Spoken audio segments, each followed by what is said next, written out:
dalam nama anaknya Tuhan Yesus Kristus dan di dalam nama Roh Kudus sekali langit dan bumi.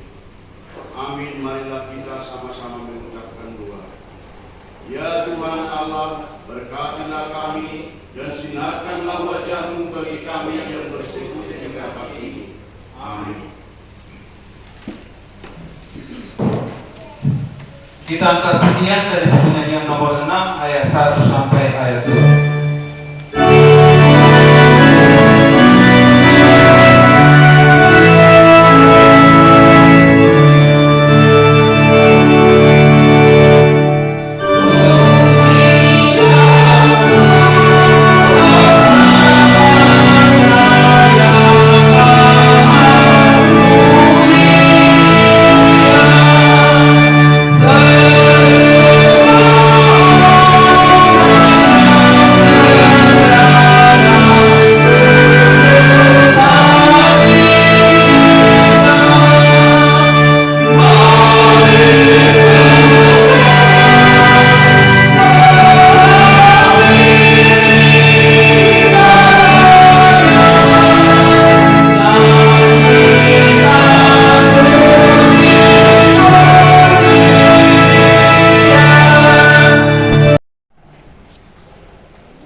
Tata ibadah atau tata tertib ibadah kita pada hari ini. Segala sesuatu sudah tercantum.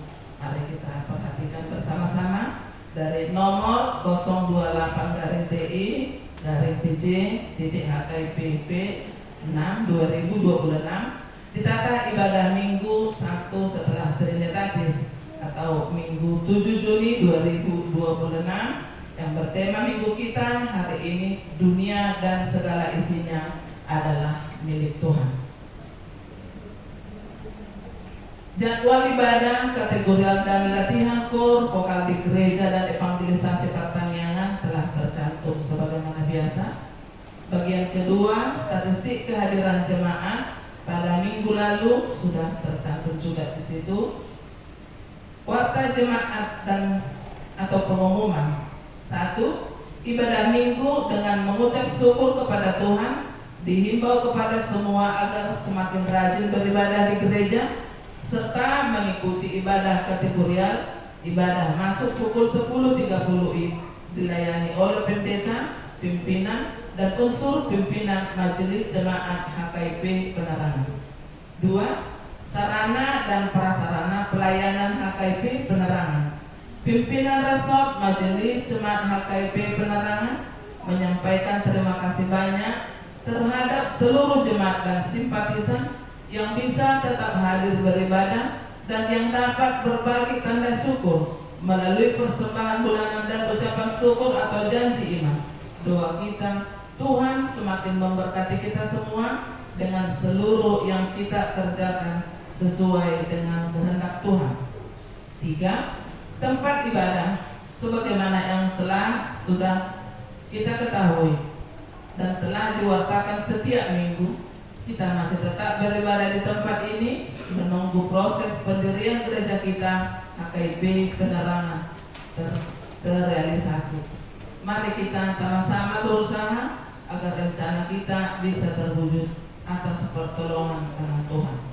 4. Realisasi keputusan rapat tanggal 16 Februari 2025 untuk merealisasikan keputusan rapat Majelis Jemaat tanggal 16 Februari 2025, mulai bulan Maret kita sudah mulai kumpulkan kewajiban minimal Rp100.000 per kakak khusus untuk biaya pembelian tanah lokasi berdirinya gereja HKIP Penerangan Jambi.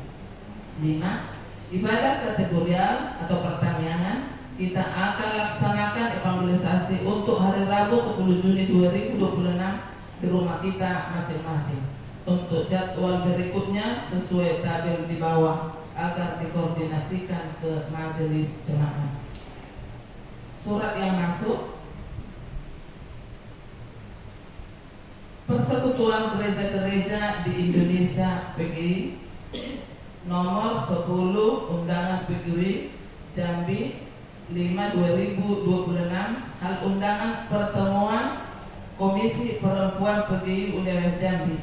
Kepada yang terhormat seluruh anggota Komisi Perempuan PGI Wilayah Jambi di tempat. Dengan hormat, salam sejahtera. Semoga kita semua senantiasa dalam keadaan sehat dan dilindungi oleh Tuhan Yesus dalam menjalankan pekerjaan dan rutinitas sehari-hari. Terkait dengan kegiatan rutin Komisi Perempuan PGI Wilayah Jambi, yaitu ibadah Komisi Perempuan setiap bulannya, maka kami mengundang ibu-ibu sekalian untuk berkenan menghadiri pertemuan Komisi Perempuan PGI Wilayah Jambi yang akan dilaksanakan pada hari tanggal Selasa 9 Juni 2026, tempat GMI Kanaan Simpang Rimbo, pukul 15 WIB sampai dengan selesai. Agenda atau pertemuan ibadah rutin Komisi Perempuan bulan Juni 2026. Demikian undangan ini kami perbuat dan kami sampaikan. Atas perhatian, kehadiran dan kerjasamanya yang baik, kami ucapkan terima kasih. Teriring salam dan hormat kami, Ketua Bidang Koinonia PGI Wilayah Jambi, Pendeta Insinyur Andi Sibarani, MSTH. Tembusan MPH PGI Wilayah Jambi dan Arsip.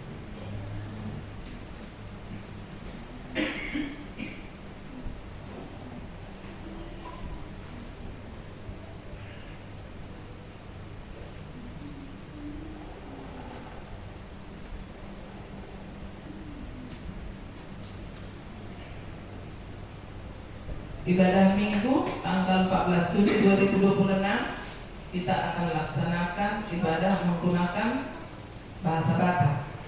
Untuk panduan renungan untuk 1 minggu dari hari Senin sampai Sabtu sudah tertera di situ sesuai dengan yang tertulis. Di laporan keuangan mingguan Mazmur 66 ayat 13, aku akan masuk ke dalam rumahmu dengan membawa korban-korban bakaran. Aku akan membayar kepadamu nazarku.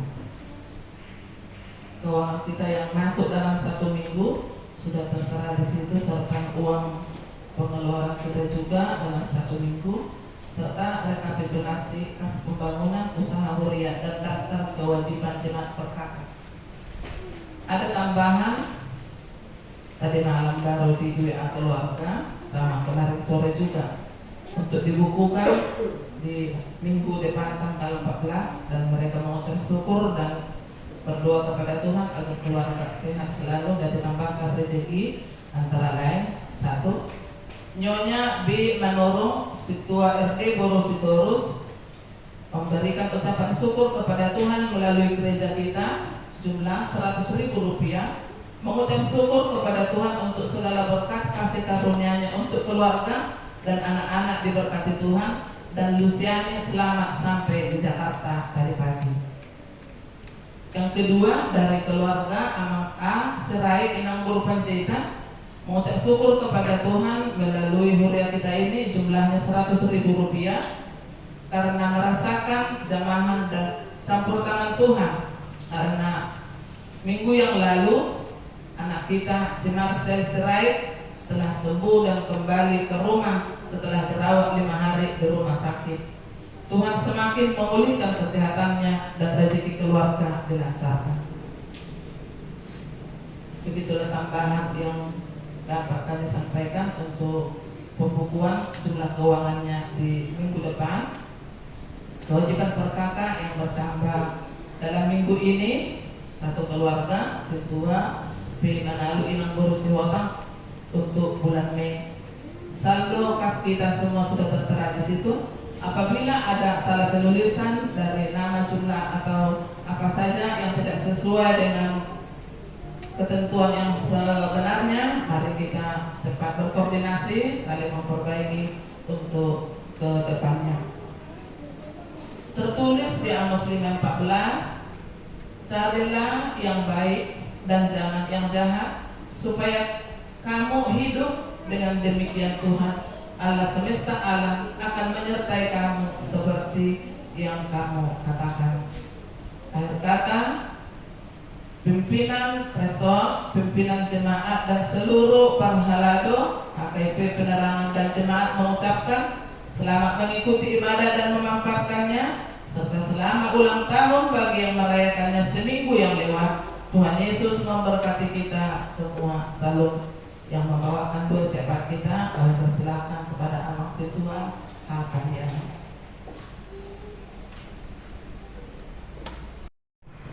Firman Tuhan pada minggu pertama setelah Trinitatis ini tertulis di dalam kitab Mazmur pasal yang ke-50 ayat yang ke-7 sampai dengan ayat yang ke-15. Mazmur pasal 50 ayat 7 sampai dengan ayat yang ke-15. Mari Bapak Ibu dan kita semua membacanya secara responsoria. Saya akan mulai dari ayat 7. Demikian firman Tuhan. Dengarlah, hai umatku, aku hendak berfirman. Hai Israel, aku hendak bersaksi terhadap kamu. Akulah Allah, Allahmu. Bukan karena korban sembilan yang kamu mengutuk engkau, bukankah korban makanan tetap ada di hadapanmu? Tidak usah aku mengambil lembu dari rumahmu, atau kambing jantan dari kandangmu.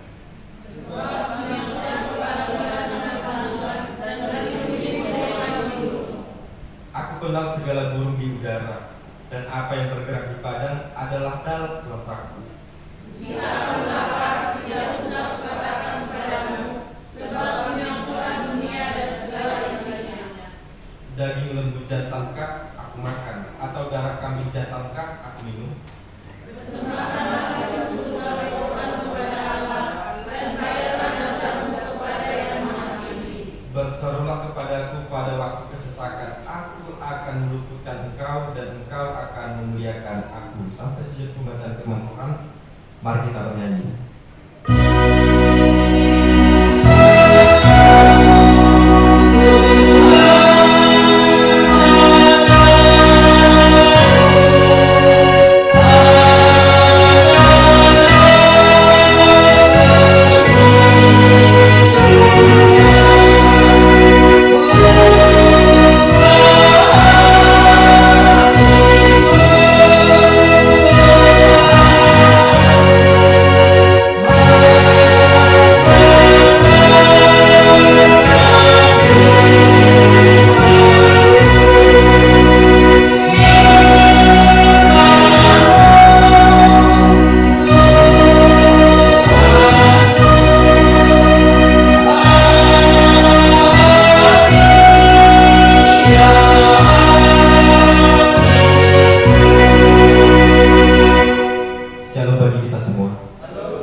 Yaitu dunia dan segala isinya adalah milik Tuhan. Kita terkasih dalam nama Tuhan Yesus Kristus, Bapak Ibu dan pemuda-pemudi serta remaja. Ada satu buah cerita bertemankan dengan satu nasihat. Pernah ada orang yang begitu bangganya dia memiliki rumahnya yang besar. Setiap tamu mungkin datang ke rumahnya, dia berkata ketika dalam ceritanya, ini adalah rumah saya, ini adalah mobil saya, ini tanah saya, dan inilah kebun saya. Dia menunjukkan betapa banyak harta yang dia miliki pada saat itu dengan rasa bangganya. Tetapi suatu hari setiap orang pasti pernah merasakan sakit. Suatu hari dia sakit. Seorang ini yang bangga-banggakan harta yang dia sakit, lalu harus dirawat di rumah sakit karena sakitnya luar biasa, Bapak Ibu. Dia harus pergi ke rumah sakit, dia harus menjual segala isi hartanya, rumahnya, tanahnya, kebun yang dia banggakan tadi. Dan alhasil habis semuanya. Satu hal yang boleh kita kutip, bahwasanya apa yang kita miliki pada saat ini, apa yang dia rasakan tadinya, itu hanya pemakaian sementara. Karena kita juga berpikir demikian. Kita berkata uangku, kita berkata tanahku, kita berkata rumahku, kita berkata pekerjaanku, keluargaku.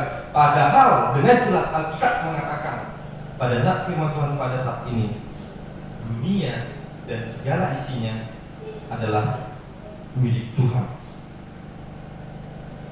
Mazmur 50 ini Bapak Ibu mengingatkan kita kembali, mengulas kembali untuk memikirkan kita bahwasannya apa yang kita lihat, apa yang kita punya pada saat ini sebenarnya akan kembali ke pemiliknya yang sebenarnya, yaitu adalah Tuhan itu sendiri. Kalau kita melihat Mazmur 50 ini dituliskan oleh seorang penyair di Bapak Ibu yang bernama Asaf, di mana dengan judul perikopnya itu adalah ibadah yang sejati.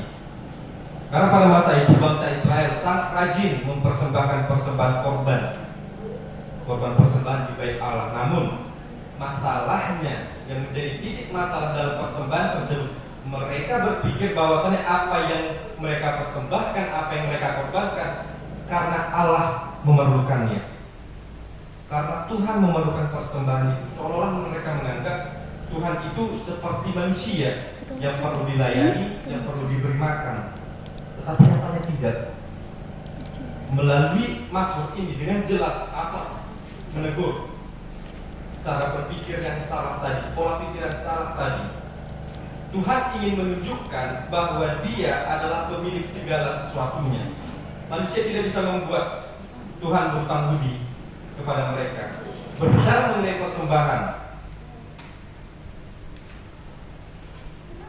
terkadang kita berpikir Bapak Ibu bahwasanya ketika kita memberikan persembahan lebih besar daripada umumnya ke dalam kantong persembahan, doa-doa kita langsung didengar oleh Tuhan. Ketika kita menyerahkan persembahan kita kepada Tuhan ke rumah ibadahnya, kita berpikir bahwasanya kita jauh lebih dekat daripada Tuhan.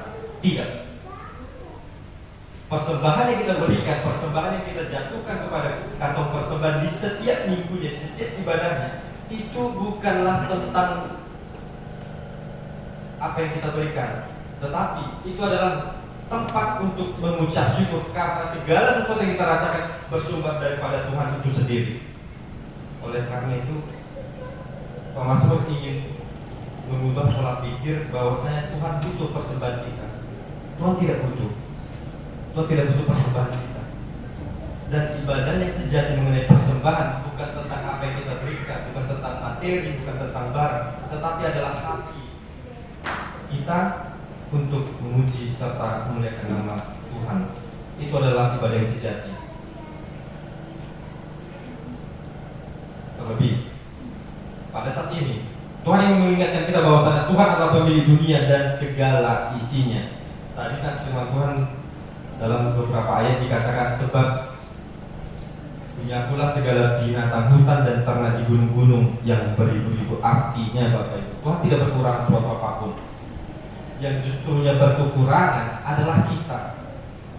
Mungkin secara materi kita tercukupi, mungkin secara harmonisnya keluarga kita tercukupi, mungkin secara pekerjaan kita tercukupi. Tapi apakah hati dan jiwa kita, iman kepercayaan kita tercukupi di dalam Tuhan kita Yesus Kristus?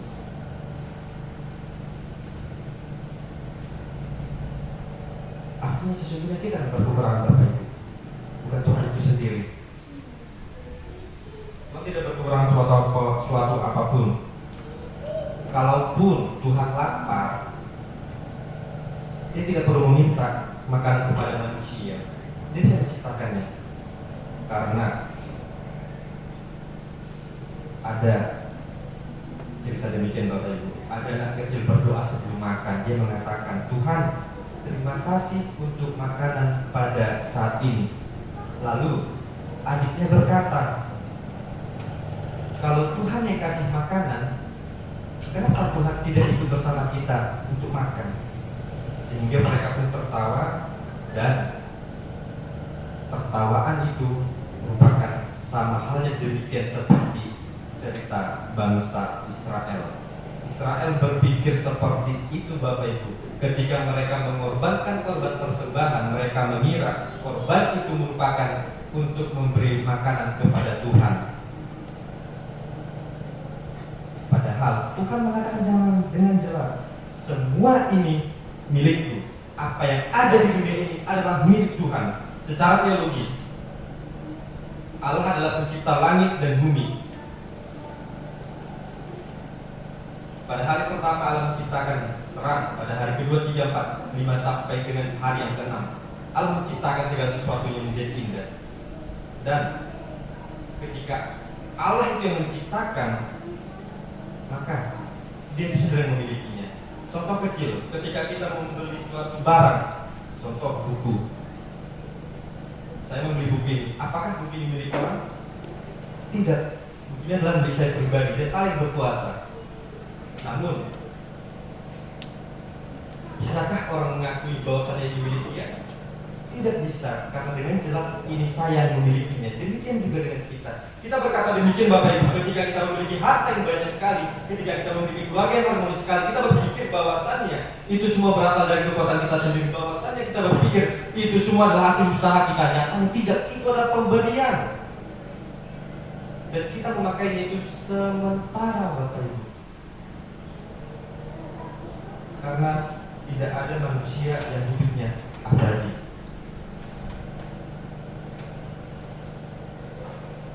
Allah yang menciptakan, maka Allah lah yang mempunyai. Allah yang memberikan, maka Allah lah yang akan mengambilnya kembali.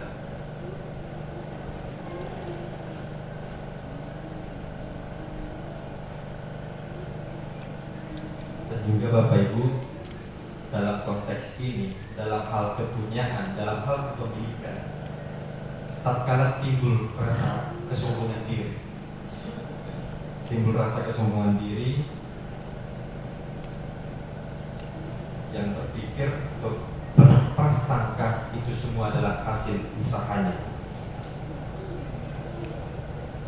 Sehingga dengan saat ini Tuhan mengingatkan kita bahwasannya Tuhan mengkehendaki hati yang bersyukur, bukan sekedar ritual, bukan sekedar kesombongan. Hati yang bersyukur dikatakan. Kalau kita melihat memberikan persembahan, menyanyikan lagu puji-pujian, berdoa, mendengarkan sabda firman Tuhan, itu merupakan ritual. Jika tidak dengan hati yang bersyukur, jika tidak dengan hati yang tulus, jika hati dan jiwa kita tidak tertuju kepada Sang Pencipta,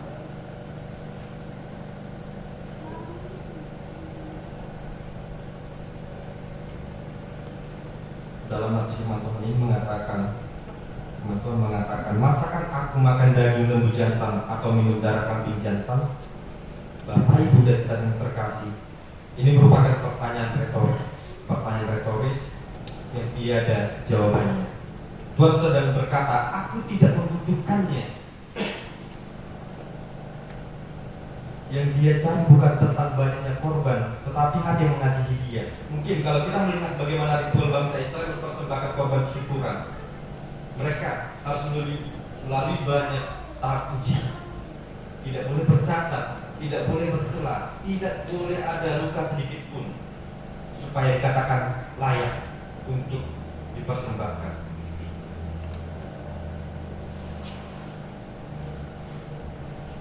Tetapi ketika mereka mempersembahkan semuanya itu, tidak semua berasal dari hati yang bersyukur, tapi ada yang menyembuhkan dirinya, ada yang berpikir bahwasannya dia mampu, ada yang menunjukkan kekayaannya itu sendiri. Sebab ayat 14 dikatakan demikian, persembahkanlah syukur sebagai korban kepada Allah dan bayar mengajarmu kepada yang maha tinggi. Karena manusia lebih mudah untuk memberikan persembahan daripada memberikan hati, Bapak Ibu. Lebih mudah datang ke gereja 1 atau 2 jam daripada hidup taat selama 7 hari. Tuhan tidak berkesan akan ibadah, Tuhan tidak berkesan akan ritual-ritual yang tiada pertobatannya. Karena ibadah atau ritual tanpa pertobatan itu bukanlah hal yang Tuhan inginkan. Yang Tuhan inginkan adalah hati yang penuh syukur dan ketaatan. Karena ketika kita melihat yang penuh syukur dan ketaatan, disitulah Tuhan mengundang kita untuk berseru kepadanya. Ayat 15 dikatakan demikian, berserulah kepadaku pada waktu kesesakan, aku akan meluputkan engkau dan Engkau akan memuliakan aku. Mari kita perhatikan urutan yang pertama. Dikatakan kita berseru. Yang kedua, Tuhan akan menolong pada kesesakan. Dan yang ketiga, kita akan memuliakan Tuhan. Bukan sebaliknya, Tuhan mengatakan, muliakanlah dulu aku, tolonglah aku, baru Tuhan akan menolong kita. Tidak, tetapi Tuhan berkata berserulah, Tuhan berkata datanglah. Dan ini menunjukkan kasih karunia. Berserulah kepada Tuhan pada waktu kesesakan. Hal umumnya Bapak Ibu, berseru kepada Tuhan, memanggil nama Tuhan, mencari Tuhan yang pada kesesakan. Suatu hal ketaatan ketika kita bersyukur, suatu hal sangat indah ketika kita bersukacita, kita ingat Tuhan. Itu hal yang indah. Pada kesesakan, pada pergumulan, sakit, penyakit, duka cita, kita mengingat Tuhan, hal yang biasa. Namun yang menjadi hal luar biasa ketika kita bersukacita, apakah kita ingat Tuhan? Atau hanya dalam rasa sakit saja kita mengingat Tuhan? Mazmur 50 ini mencapai penggenapan Yesus dalam dirinya.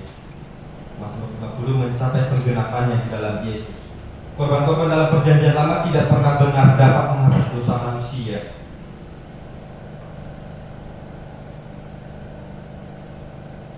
Ritual-ritual bangsa Israel pada masa lalu, ketika mereka mempersembahkan korban syukur, korban bakaran, mereka berharap dosa mereka diampuni. Tetapi itu tidak benar-benar Bapak ya, tidak benar-benar dapat menghapus dosa manusia. Karena itu Allah mengutus anaknya yang tunggal, yaitu Yesus Kristus, yang mati di kayu salib. Itu merupakan pengampunan dosa yang sempurna. Di atas kayu salib kita melihat dua hal. Yang pertama, dunia dan segala isinya memang milik Tuhan. Kita yang berdosa, kita yang melakukan kesalahan, Tuhan itu sendiri yang mengampuni, Tuhan sendiri yang menebusnya. Dan kedua, pemilik dunia begitu mengasihi manusia sehingga memberikan anak yang tunggal untuk menebus kita. Sebab Bapak Ibu, melalui kematian dan kebangkitan Kristus kita belajar bahwa yang terutama bukan tentang apa yang kita berikan kepada Tuhan, melainkan apa yang Tuhan telah berikan kepada kita. Bukan tentang seberapa banyak yang kita berikan kepada Tuhan, tetapi bagaimana hati bersyukur ketika Tuhan memberikan hal terkecil sekalipun. Itu yang terutama. Sebab keselamatan bukan hasil dari persembahan manusia kepada Allah, tetapi keselamatan merupakan anugerah langsung, anugerah nyata dari Allah itu sendiri melalui Kristus, dan itu tidak dapat dibantah. Oleh karena itu Bapak Ibu, ketika kita memberikan persembahan, ketika kita melayani, atau ketika kita beribadah serta berdoa sekalipun, kita tidak sedang membayar Tuhan. Ketika kita melakukan hal tersebut, kita sedang mengucap syukur. Kita sedang mengucap syukur kepada Tuhan yang terlebih dahulu mengasihi kita. Yang menjadi pertanyaan, apa landasan kita mengasihi orang lain? Apakah karena mengharapkan pamrih? Apakah agar orang lain berpikir membalas budinya? Atau karena kita berharap Tuhan akan membalaskannya di hari yang akan mendatang? Jikalau pemikiran kita Bapak Ibu masih demikian, maka kita mengasihi orang hanya mengharap pamrih. Oleh karena itu, kita mengasihi orang lain, kita mengasihi sesama kita karena Tuhanlah lebih dahulu mengasihi kita. Itulah seharusnya landasan kita mengasihi. Oleh karena itu Mazmur 50 ini mengajarkan kita tiga kebenaran Bapak Ibu. Yang pertama tadi dikatakan dunia dan segala isinya adalah milik Tuhan. Yang kedua, Tuhan mengkehendaki Tuhan mengkehendaki hati yang bersyukur, bukan ritual kosong. Dan ketiga, Tuhan mengundang kita berseru kepadanya dalam setiap kesesakan dan dalam setiap kehidupan yang bersukacita. Mari kita hidup sebagai pengelola yang setia. Mari kita hidup sebagai bukan pemilik yang sombong. Karena kita adalah pemilik sementara, maka kita harus dengan setia mengelolanya dengan baik, bukan sombong. Ketika kita memiliki sesuatu, ketika Tuhan menitipkan harta di dunia ini, itu pekerjaan itu milik Tuhan, keluarga itu juga milik Tuhan, tubuh dan hidup kita ini pun adalah milik Tuhan, dan napas kita rasakan pada saat ini itu adalah milik Tuhan. Tuhan memberikan dan Tuhan sendiri yang akan mengambil. Dan karena semua milik Tuhan, maka biarlah semuanya kita pakai untuk memuliakan Tuhan dalam hidup kita sekarang, besok, dan sampai selamanya. Amin. Mari kita bernyanyi.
Ya Allah Bapa kami yang di surga, kami mengaku bahwa Tuhan adalah sumber dari segala karunia yang melimpah dalam kehidupan kami masing-masing. Sebahagian daripada karunia itu kami serahkan kembali sebagai persembahan kepada Tuhan. Terimalah dan berkatilah persembahan umat-Mu ini, agar dapat kami pergunakan untuk pekerjaan dan pelayanan kerajaan Tuhan di dunia ini. Bukalah hati kami untuk mengenal betapa banyak berkat dan karunia yang kami peroleh dari Tuhan, supaya kami senantiasa bersyukur kepada-Mu. Di dalam nama Tuhan Yesus Kristus Tuhan kami. Amin. Marilah kita sama-sama mengucapkan doa Bapa kami. Bapa kami yang di surga, dikuduskanlah nama-Mu. Datanglah kerajaan-Mu, jadilah kehendak-Mu di atas bumi seperti di surga. Berilah kami rezeki kami ini, makanan kami secukupnya, dan ampunilah kami akan kesalahan kami, seperti kami juga mengampuni orang yang bersalah kepada kami. Dan janganlah membawa kami ke dalam pencobaan, tetapi bebaskanlah kami daripada yang jahat. Karena Kau yang punya kerajaan dan kuasa dan kemuliaan sampai selama-lamanya. Amin. Pulanglah dengan sejahtera dan terimalah berkat Tuhan. Tuhan memberkati engkau dan melindungi engkau. Tuhan menyinari engkau dengan wajah-Nya dan memberi engkau kasih karunia.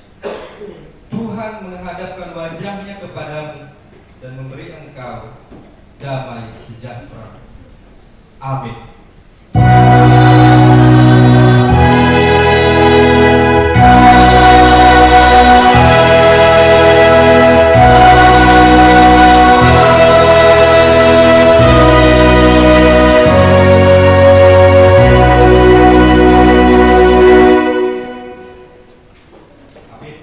jauh bagi kita semua.